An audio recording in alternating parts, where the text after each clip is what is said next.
على أعدائهم أجمعين من الآن إلى قيام يوم الدين.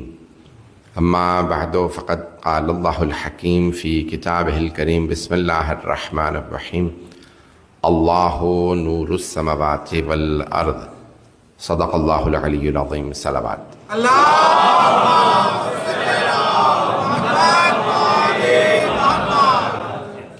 اذان گرامی، توحید کے عنوان سے ہم نے اس اشرے کو شروع کیا تھا. سلسلے کی 6ٹھی مجلس ہے. میں آج سے بیان میں بھی مجالس ہیں، وہاں پہ میرا موضوع عدل رہے گا تاکہ توحید سے کلیش نہ کرے. میں مطالب نہ دہراؤں، جو یہاں پڑھوں وہاں پڑھوں، الگ میں نے موضوع لیا ہے. جو مطالب پیش کر رہا ہوں اذان گرامی، آج اللہ کی، میں نے کل صفات کو شروع کیا تھا، اگر ذہن میں ہو کہ وہ حیات اللہ سے وابستہ ہے، علم اور قدرت. اگر یہ 3 صفات سمجھ لی جائیں تو تمام اللہ کی صفات سمجھ میں آ جائیں گی. اور وہ حیات بخش ہے، حی ہے اور محیی اور ممیت ہے. محیی الاموات، اللہ مردوں کو زندہ کرتا ہے. وہ ممیت الاحیاء، اور زندوں کو مردہ کر دیتا ہے. عزیزان گرامی، ہم لوگ چیز بنا لیتے ہیں لیکن خلق نہیں کر سکتے. تھوڑی سی توجہ کر لیجیے گا. مثال کے طور پہ ایک آدمی کہے کہ مجھے ایسا ممبر بنانا ہے، وہ لکڑیاں لے کے آئے گا، کیلیں لے کے آئے گا، وہ تمام وہ چیزیں جو اس ممبر میں استعمال ہوئی ہیں وہ تمام چیزیں لے کے آئے گا. اسے دیکھنے کے بعد ایسا ہی بنا لے گا. توجہ، یہ اس نے اشیاء موجود تھیں، ان اشیاء سے ایک نئی شے کو بنایا. جو لا شے سے خلق کرے وہ اللہ ہے. کچھ نہیں تھا، لا شے سے شے کو بنایا. اگر یہ میرے جملے پہنچ جائیں تو سائنس کہتی ہے کچھ بھی نہیں تھا. غور سے سنیے گا، وہ کہتے ہیں نتھنگ. نتھنگ یعنی لا شے، کچھ نہیں تھا. تو وہ کہتے ہیں لا شے تھی، نتھنگ، کچھ تھا ہی نہیں. ایک بگ بینگ ہوئی، دھماکہ ہوا اور سب بن گیا. دھماکے ہو کے چیزیں برباد ہوتی ہیں، بنتی نہیں ہیں. اور اگر دھماکہ بھی ہوا تھا، بگ بینگ بھی ہوئی، تو اس کا موجد اور خالق اللہ ہے. اس نے سب چیزوں کو شروع کیا. تو جانے گرامی، اب یہ ساری چیزیں اللہ نے بنائی ہیں، وہ خالق ہے.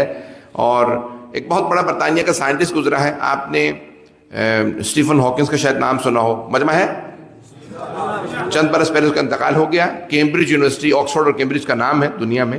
کیمبرج یونیورسٹی کا فزکس کے ڈپارٹمنٹ کا ہیڈ تھا. یعنی فزکس سب سے مشکل جو سبجیکٹ مانا جاتا ہے، ریاضی سے بھی زیادہ، اس کا ڈین، یعنی اس کو کرسی کا مالک مانا جاتا تھا. جس کرسی کی بنیاد نیوٹن نے رکھی تھی، جس نے گریوٹی یعنی زمین میں کشش ہے، کشش ثقل کہا جاتا ہے نا. تو اب یعنی زمین کھینچتی ہے ہر چیز کو اپنی طرف. نہیں ہے مجمع، زمین ہر شے، آپ کہیں گے سائنس شروع کر دیا آج مولانا نے. زمین ہر شے کو اپنی طرف کھینچتی ہے. کوئی بھی چیز پھینک دیجئے زمین پہ چلی جائے گی. اب فلسفے کا قانون یہ ہے کہ ہر شے اپنی اصل کی طرف پلٹتی ہے. کل یرجع الی اصلہ، جو پہنچ رہے ہیں، کل یرجع الی اصلہ، ہر شے اپنے اصل کی طرف پلٹتی ہے. ہماری اصل ہے مٹی. کوئی بھی شے ہوگی زمین کی طرف کھینچے گی. اور اگر کوئی ابو تراب ہو تو مجمع چلتا رہے گا. تو مولا کائنات کے القاب میں سے لقب ہے ابو تراب. تو ذہنی گرامی مجھے پیش کرنا ہے. تو نیوٹن کی جگہ پہ آیا تھا یہ اسٹیفن ہاکنس. اس کی کتاب ہے، بہت زیادہ کتابیں. نیوٹن کی یہ گریوٹی کی تھیوری تھی. آئنسٹائن بہت بڑا سائنسدان گزرا، یہودی جرمنی کا تھا، پھر امریکہ چلا گیا. اس کی صرف ایک تھیوری تھی، صرف ایک نظریہ تھا، تھیوری آف ریلیٹیوٹی. میں سائنس نہیں پیش کر رہا ہوں، صرف بتا رہا ہوں کہ تھوڑا بہت مجھے معلوم ہے، سن لیجئے. اسٹیفن ہاکنس جو ہے سب سے بڑا سائنسدان مانا جاتا تھا. اس کی ایک تھیوری نہیں تھی، کئی تھیوریز تھیں. The theory of black holes, یہ جو کہ چلیں میں کسی بھی چیز میں نہیں جاؤں گا. تو اس نے بہت زیادہ نظریات دیے تھے. مجمع کی توجہ میرے ساتھ رہے. اتنے نظریات دینے کے بعد اس نے کتاب لکھی. لوگوں نے کہا کہ سائنس کو آسان، اس ساری کائنات کو، خلقت کو آسان بنا کے کتاب لکھو کہ عوام سمجھ سکے. تو اس نے کتاب لکھی a brief history of time, تاریخ کا ایک مختصر سا خاکہ. اس میں اس نے لکھا کہ 19ویں صدی سے پہلے کوئی بھی قائل نہیں تھا کہ زمین وجود میں آئی ہے. سب مانتے تھے ایٹرنل ٹروتھ، یعنی ہمیشہ سے تھی. توجہ. اور وہ کہتا ہے 19ویں صدی میں جانے کے بعد لوگوں کو پتا چلا کہ زمین ہمیشہ سے نہیں ہے بلکہ خلق ہوئی ہے. چھٹے امام کا خطبہ سنیے.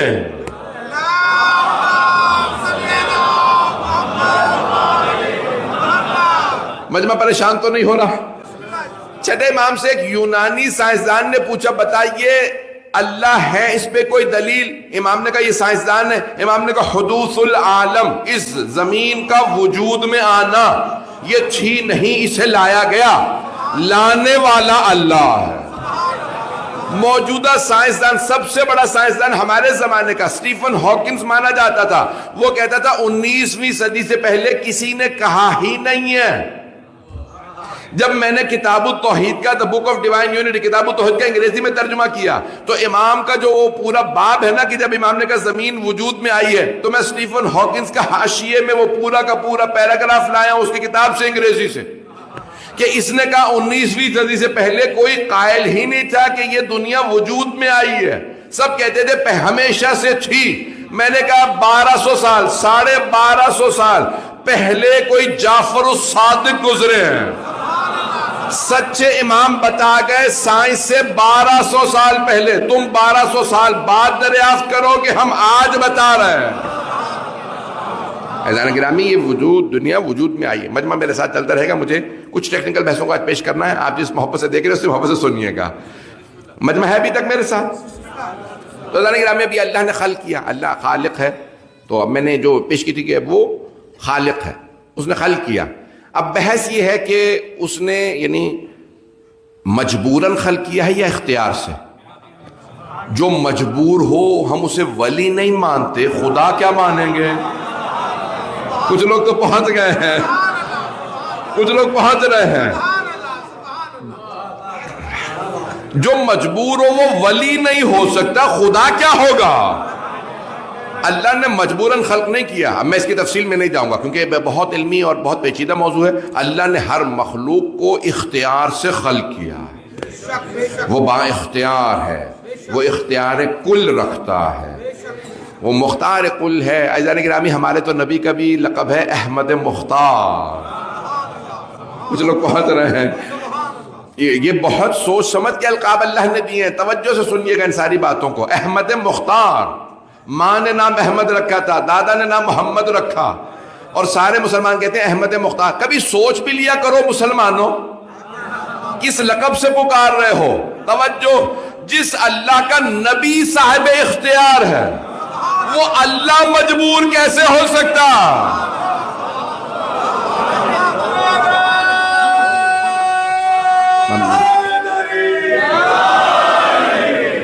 میرے جملے پہنچ رہے ہیں نا؟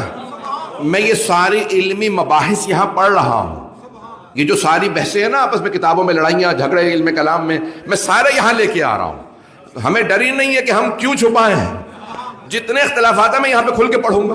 تو عزیزان گرامی، اب رسول اکرم، ہمارا ایمان یہ ہے کہ ہمارے امام ولایت رکھتا ہی، وہ ولایت مطلقہ رکھتا ہی وہ ہے جس کے پاس کل کا کل اختیار. اگر اختیار ہی نہیں، اسی لیے تو کہتے ہیں کہ نہیں ولایت نہیں. ہم یہی تو کہہ رہے ہیں تمہارے والوں کے پاس ولایت نہیں ہے. پتہ نہیں لوگ پہنچ رہے نہیں پہنچ رہے. ولایت ہے ہی ان 12 کے پاس، ان 14 کے پاس ولایت ہے، اوروں کے پاس نہیں ہے. تو غور سے سن لیجیے گا. تو عزیزان اللہ نے اختیار سے خلق کیا ہے، وہ قدیر ہے، قدیر اختیار کل رکھتا ہے. اور اب یہ پوری بحثیں مسلمانوں کے درمیان میں 2 بڑے گروہ تھے چھٹے امام کے، 5ویں اور چھٹے امام کے زمانے میں. اب انہیں آج عربی میں پوری آج تک وہ علم کلام کی بحثیں جاری ہیں، اشاعرہ اور معتزلہ. اشاعرہ اور معتزلہ. تو عزیزان گرامی، اب وہ انہوں نے بحثیں شروع کی. اشاعرہ، ان کا جو بانی ہے اس کو کہا جاتا ہے ابو الحسن اشعری. ابو موسیٰ اشعری کا نام سن رکھا؟ چلیں اس کا بھی نام نہیں سنا. اچھا یہ چلیں نہیں سنا، ذہنی خراب ہوگا. یہ جس نے حکمیت کا فیصلہ کیا تھا مولا امیر کے خلاف، ابو موسیٰ اشعری. تو بہرحال اس کا پڑپوتا تھا ابو الحسن اشعری. اس نے اشاعرہ مکتب کی پوری بنیاد رکھی. وہ قائل ہے جبری ہے، جبریہ، یعنی انسان مجبور پیدا ہوا، جو کچھ کر رہا ہے اللہ اس کی ڈوریاں ہلا رہا ہے. اگر انسان نیکی کر لیتا ہے تب بھی اللہ نے اس کو مجبور کیا تھا، اور اگر برائی کرتا، گناہ کرتا تب بھی اللہ ہی نے مجبور کیا تھا. انسان کا کوئی اختیار نہیں ہے، انسان مجبور پیدا ہوا تھا. انہیں کہا جاتا ہے جبریہ. جبر کے قائل ہیں، جبر یعنی مجبور کے قائل ہیں. انسان کی مجبوری. سن رہے ہیں نا؟ مجمع ہے. انہیں کہا جاتا ہے جبریہ، یہ جبریہ کہلاتے ہیں۔ دوسرا ہے اس کا شاگرد ہی تھا واصل ابن عطا، واصل ابن عطا، وہ اس کا شاگرد تھا، اس نے کہا یہ کیا نظریہ، اس ساتھ سے لڑ پڑا اور وہ الگ ہو گیا، اور اس نے کیونکہ تھے اعتزل منہ، وہ اس سے دور ہو گیا، اس نے اپنا راستہ الگ کر لیا، راستہ الگ کیا تو کہلانے لگے معتزلہ، اور اس نے کہا کہ نہیں ہم مجبور نہیں ہیں، ہمارے پاس پورا اختیار ہے، اور اللہ ایک کسان کی مانند ہے جو زمین میں بیج بو کے چلا گیا تھا، اب درخت ہم خود بنے ہیں، درخت پہ پھل خود لگ رہے ہیں، اللہ کا کوئی بھی اختیار نہیں ہے، اللہ نے ہمیں بس صرف خلق کیا ہے، باقی کل کا کل اختیار ہمارے پاس ہے۔ سن رہے ہیں سب لوگ؟ تو اشاعرہ جبریہ ہیں، انہیں کہا جاتا ہے مفوضہ، تفویض کے قائل ہیں یہ لوگ۔ سن رہے لوگ؟ وہ جبر کے قائل ہیں، اشاعرہ جبر کے قائل ہیں کہ ہم پوری طرح مجبور ہیں، اور یہ تفویض کے قائل ہیں کہ ہمارے پاس پورا اختیار ہے، اللہ کا کوئی دخل نہیں ہے۔ بات روشن ہو گئی؟ چھٹے امام کا دور تھا، لوگوں نے کہا مولا ان میں سے صحیح کون ہے؟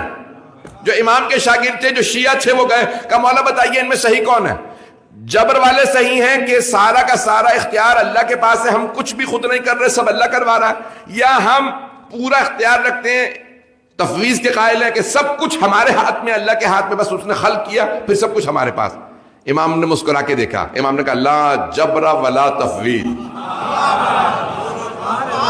کچھ لوگ پہنچ گئے ہیں، امام نے کہا نہ جبر ہے نہ تفویض، ولکن الامر بین الامرین، بلکہ بات تو دونوں کے درمیان میں ہے، نہ ہمیں اللہ نے پوری طرح مجبور پیدا کیا ہے، نہ پورا اختیار دے کے پیدا کیا، بلکہ درمیانی کام ہے۔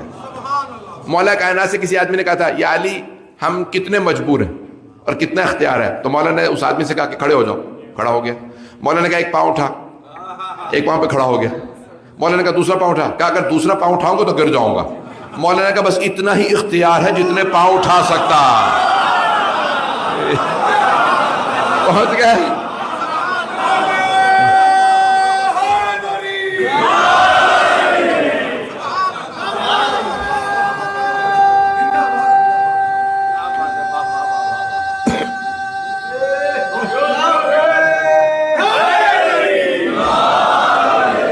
توجہ فرما رہے ہیں زانی گراہ؟ تو مولا کائنات علیہ الصلوۃ والسلام نے فرمایا کہ بھئی اتنا ہی تمہیں اختیار ہے جتنے تم پاؤں اٹھا سکتے ہو، اور اتنے مجبور ہو جتنے تم نے پاؤں زمین پہ رکھے ہیں۔ وہی جو چھٹے امام علیہ السلام نے فرمایا۔ دیکھیں معصوم کی سب سے بڑی نشانی یہ ہے کہ ہر بعد میں آنے والا پہلے کی تائید کرے گا، تردید نہیں۔ کچھ لوگ پہنچ گئے ہیں، ہر بعد میں آنے والا کہے گا پچھلے صحیح تھے، میں بھی جو کہہ رہا ہوں وہ تشریح ہے۔ توجہ، یہ غیر معصوم کی گنہگار کی نشانی ہے جو کہتا ہے پیغمبر نے حلال کیا تھا میں حرام کر رہا ہوں۔ کچھ لوگ پہنچ گئے ہیں، روزہ لگ تو نہیں رہا، اتنا اچھا موسم ہے، اچھی طرح سے سنیے، یہ گنہگار کی نشانی ہے۔ وہ کہتا ہے پیغمبر نے حرام کہا تھا میں حلال کر رہا ہوں، پیغمبر نے حلال کیا تھا میں حرام کر رہا ہوں۔ تو ہے کون؟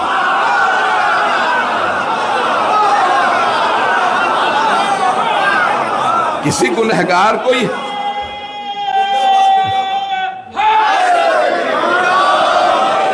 میرے جملے پہنچ رہے ہیں جانے کے نام ہے؟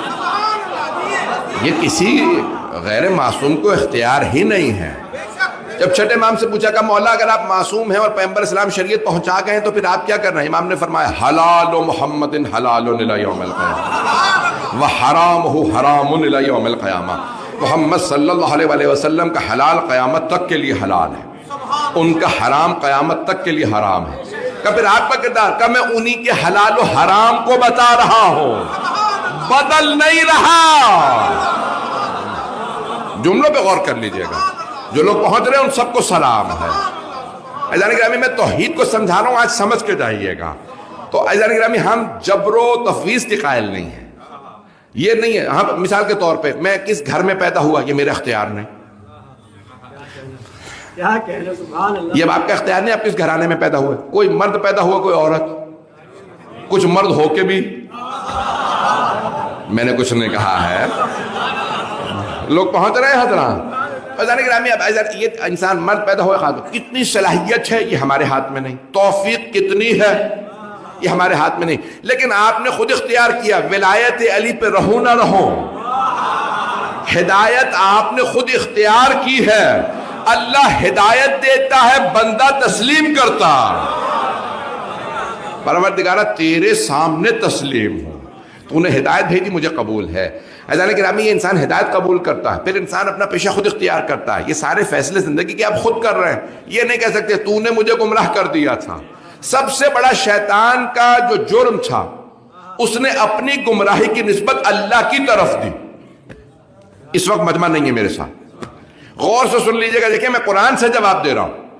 جو بھائی ہم پہ اعتراض کرتے ہیں، میں قرآن سے جواب پیش کر رہا ہوں. رب بما اغویتنی، پروردگارہ تو نے مجھے اغوا کیا، تو نے گمراہ کیا. اللہ نے کہا میں ہدایت دیتا ہوں، تو میری طرف نسبت دے رہا نہیں ہے مجمع. اب اگر کوئی مسلمان ہو کے یہ کہے اللہ ہی گمراہ کرتا ہے، تو سمجھ لو شیطان کی راہ پہ چل پڑا. پہنچ گئے. میں نے دیکھے علمی مسئلہ حل کیا، پتہ نہیں لوگ ہیں یا نہیں. میں نے قرآن سے جو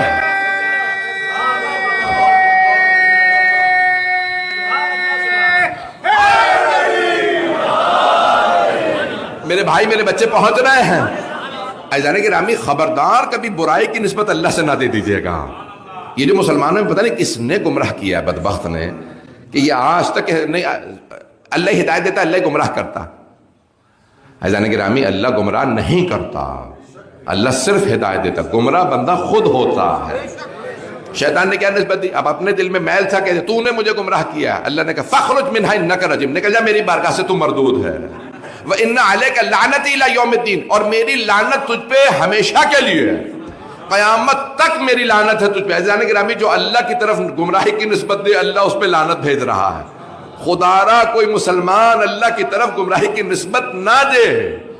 یہ جو معصوم علیہ السلام نے فرمایا کہ ہم صرف ہدایت دیتے ہیں. عزیزان گرامی، یہ شیطان گمراہ کرتا ہے، اللہ گمراہ نہیں کرتا. جملوں کو سن لیجیے گا. تو اب یہاں پہلی بحث شروع ہوئی جبر و تفویض کی، یعنی ہم مجبور پیدا ہوئے، جبریہ ہیں کہ مفوضہ؟ نہ ہم جبریہ ہیں نہ ہم مفوضہ، ہم ہیں امامی. کچھ لوگ پہنچ گئے ہیں. ہم ائمہ اہل بیت کے ماننے والے، ہم امامی ہیں، نہ جبری ہیں نہ مفوض تفویضی ہیں، نہ جبریہ نہ مفوضہ، نہ یہ نہ وہ. ہم ہیں اہل بیت علیہ السلام کے ماننے. دوسرا وہاں پہ ایک بہت لمبی بحث ہے، یہ میں مکمل کرنا چاہ رہا ہوں کیونکہ توحید کی بحثیں ساری کی ساری میں جتنی حوزے میں پڑھائی جاتی ہے ساری لاؤں گا، کوشش کر رہا ہوں. اگلی بحث ہے قضاء و قدر کی.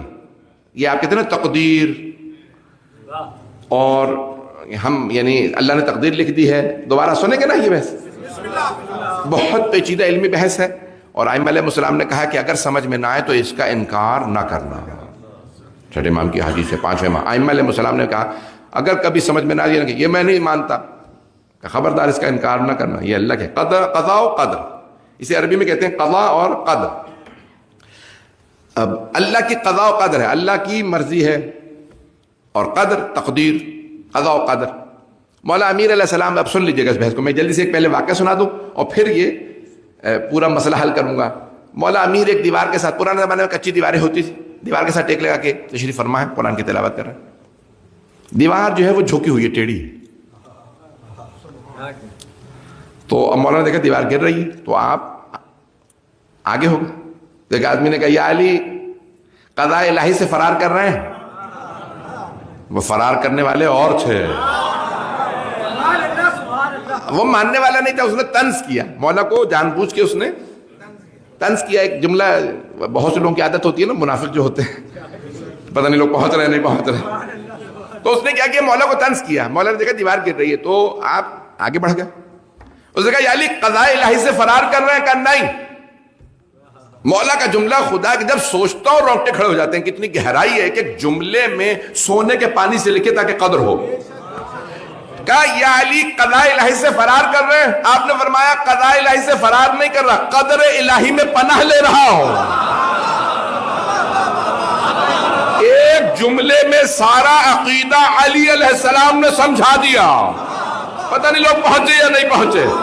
وہ کہتے تھے نا تو تیری تو تقدیر ہی خراب ہے، تقدیر میں لکھا تھا. توجہ، مجمع کی توجہ. آج مسلمانوں کا عقیدہ ایسا، وہ کہتے ہیں تقدیر میں لکھا تھا. قرآن کریم کی آیت ہے، چھٹے امام سے کتاب التوحید میں میں نے ترجمہ پورا اس کا کیا ہے، سورہ مائدہ کی آیات ہے، تو اس میں کہتے ہیں کہ وقالت الیہود ید اللہ مغلولہ، اور یہودی کہتے ہیں اللہ کا ہاتھ ٹوٹا ہوا،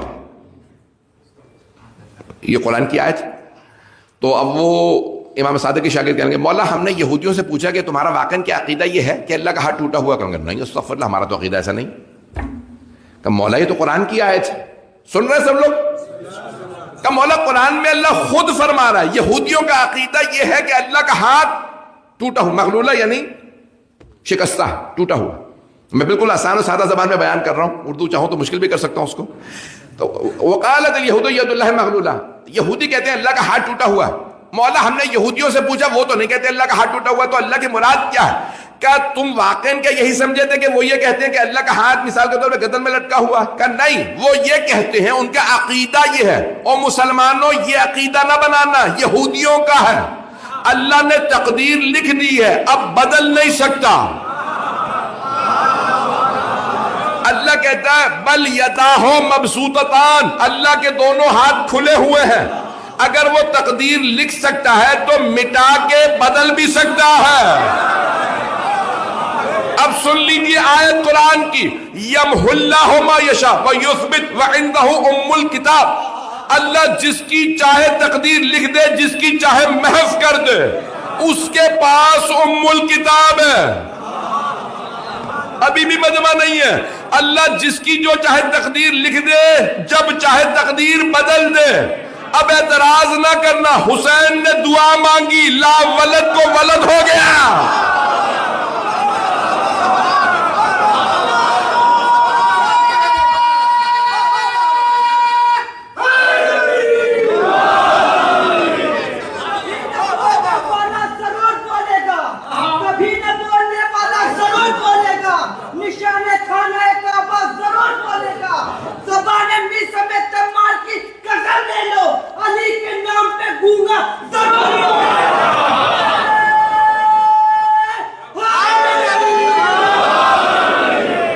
توجہ فرما رہے ہیں عزیزان گرامی، یہ پیچیدہ ترین میں مباحث پیش کر رہا ہوں اور آپ اس محبت سے سن رہے ہیں۔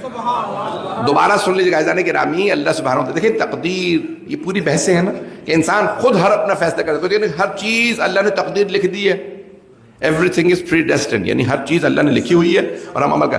عزیزان گرامی، اللہ سبحانہ وتعالی تقدیر لکھتا ہے تو بدل سکتا ہے۔ آپ صدقہ نکال دیجئے، آپ کی جو بلا آنے والی ہے ٹل جائے گی۔ ماں کی دعا تقدیر بدلتی ہے، ماں کی دعا تقدیر بدل سکتی ہے، حسین کی دعا نہیں بدل سکتی۔ پتہ نہیں لوگ پہنچ رہے ہیں نہیں پہنچ رہے ہیں۔ عزیزان گرامی، یہ کبھی ایسی باتیں کرنی ہی نہیں چاہیے۔ تو یعنی یہ تقدیر اللہ سبحانہ وتعالی لکھ دی ہے، جس اللہ نے لکھی ہے تقدیر، وہ اللہ تقدیر بدل سکتا ہے۔ عزیزان گرامی، اس کے ہاتھ میں سب کچھ ہے، قلم اس کا ہے، لوح و قلم اس کے ہے۔ اللہ سبحانہ وتعالی لوح و قلم، یعنی یہ جو تقدیر اللہ لکھ رہا ہے، یہ اللہ سبحانہ وتعالی لوح و قلم سے۔ میں وہ شعر نہیں پڑھنا چاہ رہا ہوں علامہ اقبال کا، تو عزیزان گرامی اور ہے کہ عزیزان گرامی یہ ساری کی ساری چیزیں سمجھنا بہت ضروری ہے کہ تقدیر جب ہماری ہے، جس اللہ نے لکھی ہے، وہ تقدیر بدل سکتا ہے۔ آپ دعا کرتے رہیے۔ آپ مثال کے طور پہ کربلا چلے جائیے، زیارت پہ گئے، اللہ نے لکھ رکھا تھا۔ میں جلدی سے ایک واقعہ سناؤں گا، یہ واقعہ بہت مشہور ہے، آپ نے سن رکھا ہوگا۔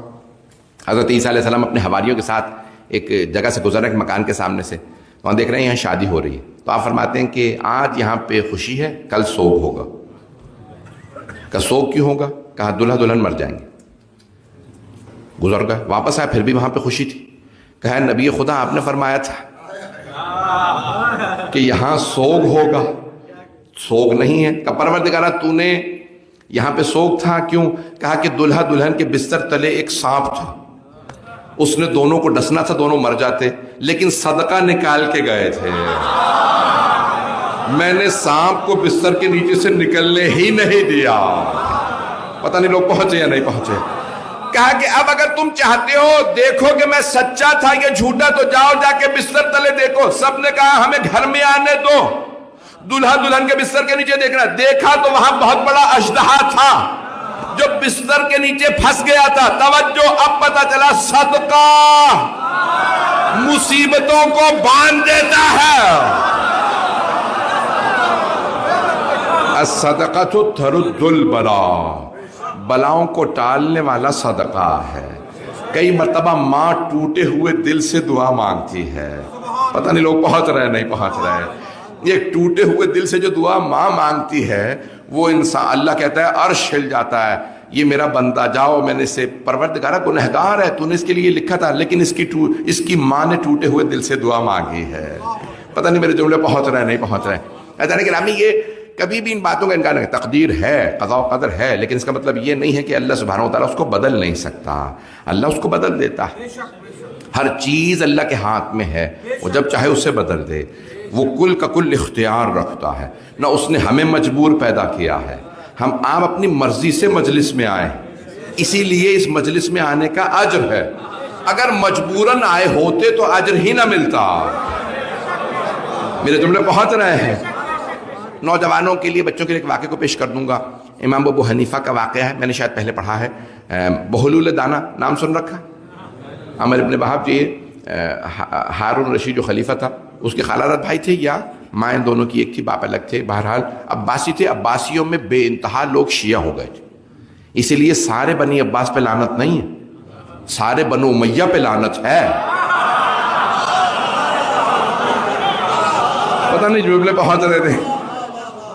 وَلَعَنَ اللَّهُ بَنُو امیہ قَاطِبًا، سارے بنو امیہ پہ لعنت، سارے بنی عباس پہ نہیں۔ جو دشمن اہل بیت ہے عباسیوں میں ان پہ لعنت، جو قاتل ہیں ان پہ لعنت، جو ظالم ہیں ان پہ لعنت۔ میرے جملے پہنچ رہے ہیں؟ تو عزیزان گرامی، حضرت بہلول دانہ، امام ابو حنیفہ کا واقعہ ہے کہ وہ بھی دونوں کوفے کے تھے، مدینے پڑھنے آئے تھے چھٹے امام کے پاس، دونوں واپس چلے گئے۔ وہ 2 سال پڑھے، امام ابو حنیفہ صرف 2 سال پڑھے تھے، حضرت بہلول دانہ زیادہ پڑھے تھے۔ واپس گئے تو ایک دن وہ گزر رہے تھے مسجد کے سامنے سے، ممبر پہ امام ابو حنیفہ درس دے رہے تھے، تو ان کے کان میں کہیں بات پڑ گئی، حضرت بہلول دانہ کے شاگرد بیٹھے ہیں، وہ کہنے لگے 3 باتیں امام صادق کہتے ہیں، میرے استاد ہیں لیکن میں ان سے اختلاف کرتا ہوں، میں ان کی باتیں نہیں مانتا۔ اب حضرت بہلول دانہ نے کہا اچھا یہ اختلاف کرتا ہے؟ وہیں کھڑے ہو گئے، مسجد کے باہر کھڑے تھے، کہا سن لو، مسجد کوفہ تھی، انہوں نے کہا کہ وہ کہتے ہیں کہ اللہ ہے لیکن کبھی نظر نہیں آئے گا، میں کہتا ہوں کہ اگر اللہ ہے تو نظر آنا چاہیے، اور اللہ روز قیامت نظر آ جائے گا۔ بھائیوں کا بہتوں کا آج تک یہ عقیدہ ہے کہ قیامت کے دن ہم اللہ کو دیکھ لیں گے۔ دوسرا وہ کہتے بھی، امام صادق کہتے بھی، ہم اپنے افعال کے، اپنے اعمال کے خود ذمہ دار ہیں۔ جب ان اللہ علی کل شیء قدیر، اللہ ہر چیز پہ قدرت رکھتا ہے، تو جو ہم کر رہے ہیں اس کا ذمہ دار اللہ، ہم کیسے ذمہ دار ہیں؟ تو ہم جو کریں گے اس کے ذمہ دار ہم نہیں۔ آج تک بھائیوں کا عقیدہ ہے، کیونکہ بڑے کہہ گئے۔ تیسرا عقیدہ وہ کہتے ہیں کہ چھٹے امام نے فرمایا ہے کہ شیطان آگ کا بنا ہے، اور جہنم بھی آگ ہے، اور شیطان جہنم میں جائے گا، اسے وہاں سزا ملے گی۔ بھئی آگ کو کیسے نقصان پہنچا سکتی؟ تو شیطان کو کہیں اور ہی اللہ آگ سزا دے گا، کسی پانی وغیرہ میں ڈال دے گا، وہ بجھ جائے گا، یا کوئی جہنم میں نہیں جا سکتا۔ بات پہنچ گئی؟ تو اس نے کہا بھی یہ نہیں ہو سکتا کہ جہنم میں آگ چلی جائے، شیطان آگ کا بنا، اللہ اس کو جہنم میں ڈالے گا، اس کو وہاں سزا ملے گی۔ ہم جنس کو نقصان نہیں پہنچا سکتا۔ تو اس نے کہا میں یہ نہیں مانتا۔ حضرت بہلول دانہ نے ایک مٹی کا ڈھیلا اٹھایا اور دے مارا ان کے سر میں، تو اب ان کے سر میں درد ہونے لگا، چیخنے لگے، رونے لگے۔ انہوں نے کہا بھئی یہ میں نے خود دیکھا، بہلول دانہ جو ہے یہ پتھر مار گیا مجھے۔ ان کے سارے شاگرد بھاگنے لگے۔ حضرت بہلول دانہ بزرگ تھے، اب وہ آگے بھاگ رہے، سارے شاگرد ان کے پیچھے پیچھے، کچھ دیر میں پکڑ لیا سب نے۔ جب مارنا شروع کروں گا، مارو مت، جس کا کیس ہے میرے خلاف، البینۃ علی المدعی۔ ایسے ایسے دیوانے تھے کہ بڑے بڑے فقہا کو اتنا نہیں پتا تھا جتنا انہیں پتا تھا۔ انہوں نے کہا بھی پیغمبر اسلام فرما گئے نا کہ البینۃ علی المدعی، جو دعویٰ رکھتا ہے وہ خود گواہ لائے گا۔ بھئی تمہارا کیس ہے میرے خلاف یا کسی اور کا؟ جس کا کیس ہے وہ خود آئے، جس کا میرے خلاف مقدمہ ہے۔ تو انہوں نے کہا وہ تو ہمارے استاد کیا کہ لے آؤ اسے، قاضی کے پاس لے چلو۔ انہوں نے کہا بھی سارا شہر جمع ہو لے پھر میں کیس لڑوں۔ پتہ نہیں لوگ پہنچ رہے ہیں نہیں وہاں۔ اب وہ قاضی نے کہا کیا ہوا؟ کہ بھئی یہ بہلول دانہ، یہ اس نے مجھے مٹی کا ڈھیلا سر میں مارا، سر میں درد ہے۔ حضرت بہلول دانہ نے کہا، کہنے لگے، قاضی نے پوچھا تو آپ نے پتھر مارا ہے؟ کہنے لگے کہ بھئی دیکھیے پتھر مارا ہے ضرور، لیکن اسے تکلیف کیا ہے؟ انہوں نے کہا تکلیف یہ ہے کہ میرے سر میں درد ہو رہا ہے۔ کہ ذرا درد دکھا دے۔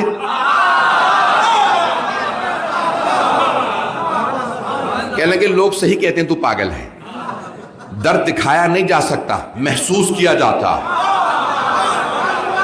تو نے تو کہا تھا ہر وہ شے جو ہے نظر آنی چاہیے، اللہ بھی نظر آئے گا، تو پھر مان اللہ کو دیکھا نہیں جا سکتا، محسوس کیا جاتا۔ انہوں نے کہا کہ بات ٹالنے کی ضرورت نہیں ہے، میں تیری باتوں میں نہیں آؤں گا، تو نے پتھر مارا ہے اور تجھے سزا ملنی چاہیے۔ کہہ لگے اچھا بتا یہ جو پتھر تھا وہ کس چیز کا بنا تھا؟ کہا مٹی کا۔ کہا اور تو کس چیز کا بنا؟ کہا مٹی کا۔ کہا تو نے تو کہا تھا ہم جنس کو نقصان نہیں پہنچاتا، جب آگ کو نقصان نہیں پہنچا سکتی تو مٹی کو کیسے نقصان پہنچا سکتی ہے؟ تجھے درد نہیں ہونا چاہیے تو جھوٹا۔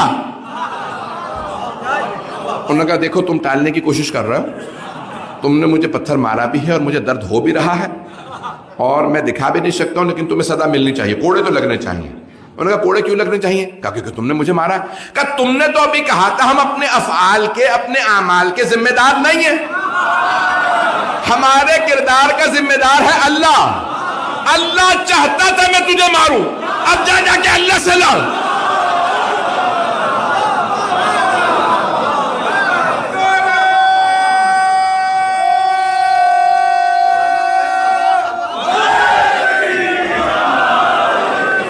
میرے جملے پہنچ رہے ہیں؟ کہا اللہ چاہتا تھا میں تجھے ماروں، لڑنا تو اللہ سے لڑ۔ وہیں سے امام ابو حنیفہ اترے اور فوراً چلے گئے۔ عزیزان گرامی یہ ایک ایک جملے میں پوری ہدایت ہے۔ میں یہ جو ساری آج بحثیں چاہ رہا تھا، پتہ نہیں معلوم میری بحثیں پہنچ گئی ہیں سب تک؟ نہ ہم جبر کے نہ تفویض کے قائل ہیں، بلکہ بین الامرین کے قائل ہیں۔ ہم قضاء و قدر کے قائل ہیں، ہم اللہ کی تقدیر کے قائل ہیں، لیکن ہم قائل ہیں کہ اللہ جب چاہے تقدیر بدل دے۔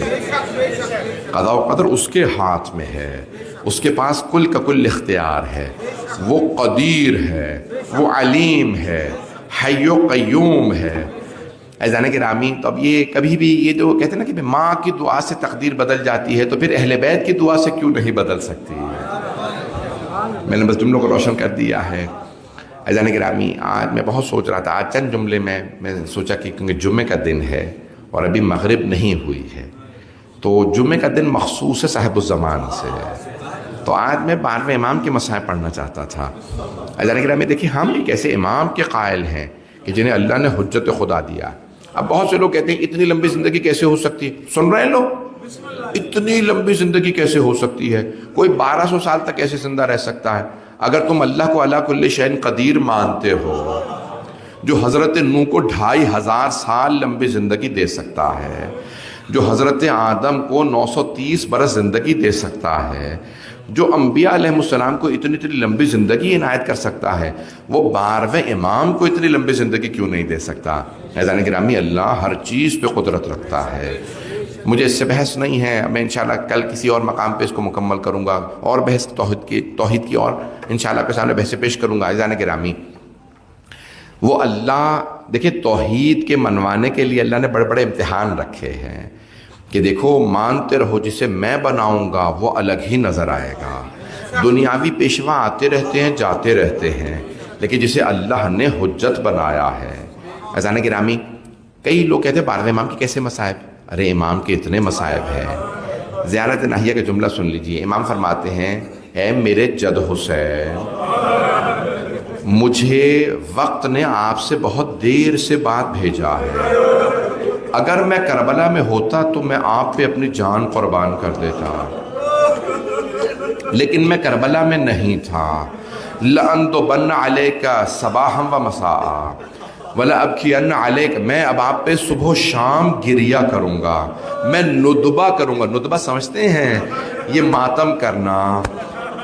امام زمانہ کہتے ہیں میں اب آپ پہ صبح و شام، اور اگر میرے آنسو خشک ہو گئے تو بدلت دموع دما، تو میں ان آنسوؤں کے بدلے خون کے آنسو بہاؤں گا۔ یہ خون کے آنسو بہانا بڑا مشکل کام ہے۔ 12ویں امام فرما رہے ہیں میرے جد حسین میں آپ پہ خون کے آنسو بہاؤں گا۔ سنیں گے الفاظ کو؟ پھر مولا فرماتے ہیں میری پھپھیاں جب آپ پہ روتی تھیں انہیں روکا جاتا تھا۔ میں جملے پڑھ دوں، مجھے معاف کر دیجئے گا، میرے بہت سے بھائی بیویوں کے مصائب برداشت نہیں کر پاتے۔ بار میں امام فرماتے ہیں انہیں تازیانے مارے جاتے تھے. اے میرے جد حسین اب آپ پہ میں صبح و شام کریا کروں گا. پھر کہتے ہیں میرا سلام آپ کے کٹے ہوئے گلے پہ. السلام علی الرأس، یعنی یہ جو سر مقدس بلند کیا گیا تھا، رأس المرفوع. یہ الفاظ بڑے عجیب ہیں، میں ترجمہ کروں گا، مجھے معاف کر دیجیے گا برداشت نہ کر سکیں. اگر دیکھ سکے تو میری طرف دیکھیے گا. امام زمانہ کہتے ہیں میرا سلام اس سر پہ جو بلند تھا. کیسے بلند تھا؟ نیزہ تھا،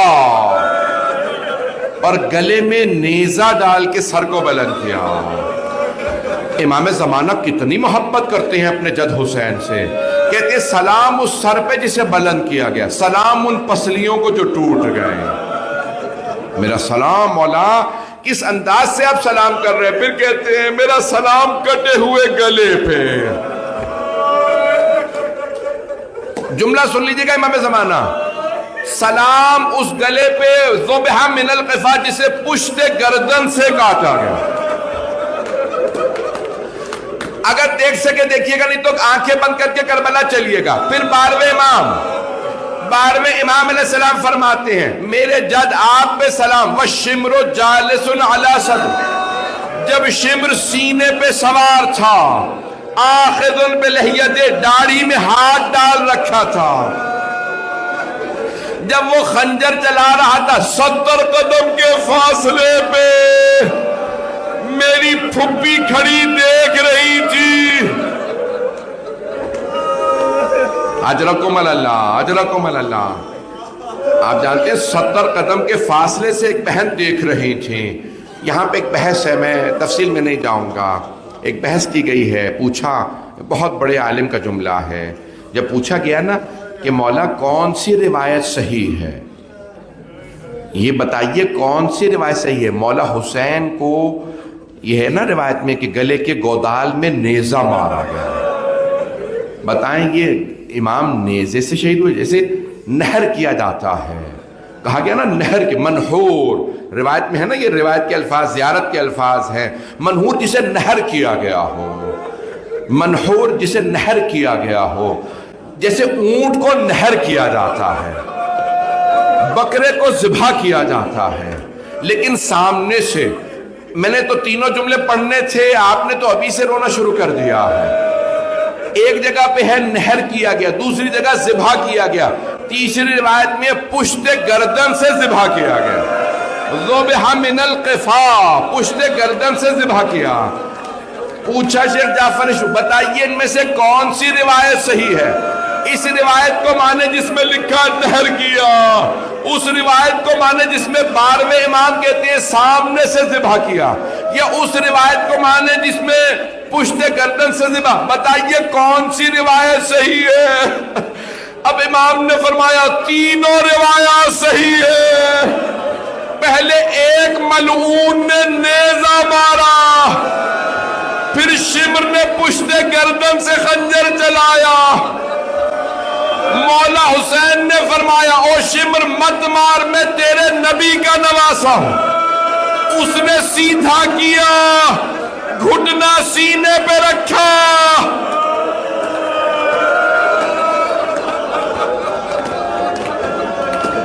ہمارے بہت سے نوجوان، اب آپ برداشت نہیں کر رہے، میری آواز نہیں آ رہی، ہمارے بہت سے پاکستانی ہندوستانی نوجوان سوال کرتے ہیں مولانا یہ عربی میں مقتل میں کیا پڑھتے ہیں کہ مجمع عاشورے کو قابو سے باہر ہو جاتا؟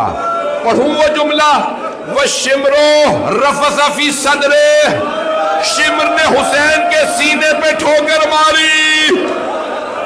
جب گھٹنا رکھا، آیت اللہ جوادی آملی کہتے ہیں مولا حسین نے کہا شمر میرے سینے سے اتر. میرے نانا میرے سینے کے بوسے دیتے تھے، میری ماں میرا گلا چومتی تھی.